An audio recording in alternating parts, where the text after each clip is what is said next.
ಸಾಕು ಸಾಕು ಹುಡುಗಿರ್ ಸಾಪ ಬಿಡ್ರಮ್ಮ, ಸಾಕು ಸಾಕು ಹುಡುಗಿರ್ ಸಾಪ ಬಿಡ್ರಮ್ಮ. ಏನೋ ತಪ್ಪು ಮಾಡ್ಬಿಟ್ಟವನೇ, ಉಪ್ಪಾಗ್ಬಿಟ್ಟಿದೆ. ಸರಿ ತಪ್ಪು ಅಡ್ಜಸ್ಟ್ ಮಾಡ್ಕೊಳ್ಳಿ, ತಾಲಿ ಕಟ್ಸ್ಕೊಂಡ ಮೇಲೆ ಮಕ್ಕಳು ಆಗೋಯ್ತವೆ.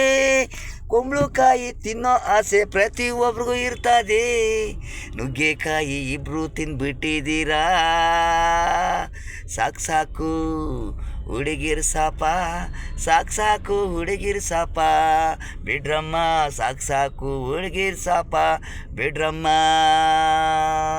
ನಿಮ್ಮಲ್ಲಿ ಆಸೆ ಅವನಲ್ಲಿ ಆಸೆ ಪ್ರೀತಿಯಾಗಿ ಆಗೋಗ್ಬಿಟ್ಟವೆ. ನೀವೇ ಅಡ್ಜಸ್ಟ್ ಆಗಬೇಕು, ಮದುವೆ ಆಗಬೇಕು. ಸಾಕು ಸಾಕು ಹುಡುಗಿರ್ ಸಾಪ, ಸಾಕು ಸಾಕು ಹುಡುಗಿರ್ ಸಾಪ. ನಿಮ್ಮ ಸಾಪ ತಟ್ಟುದ್ರೆ ಅವನು ಆಕ್ಸಿಡೆಂಟಾಗಿ ಸತ್ತೋಯ್ತಾನೆ. ಬೇಡ ಬೇಡ, ಒಂದು ಗಂಡು ಹೆಣ್ಣು ಸೇರಿದ್ರೇನೆ ಇಡೀ ಜಾಗತ್ತು ಪ್ರಾಗು ಹಿಡಿಯೋದು ಆಗಬೇಕು. ಸಾಕು ಸಾಕು ಹುಡುಗಿರ್ ಸಾಪ ಬಿಡ್ರಮ್ಮ, ಸಾಕು ಸಾಕು ಹುಡುಗಿರ್ ಸಾಪ ಬಿಡ್ರಮ್ಮ.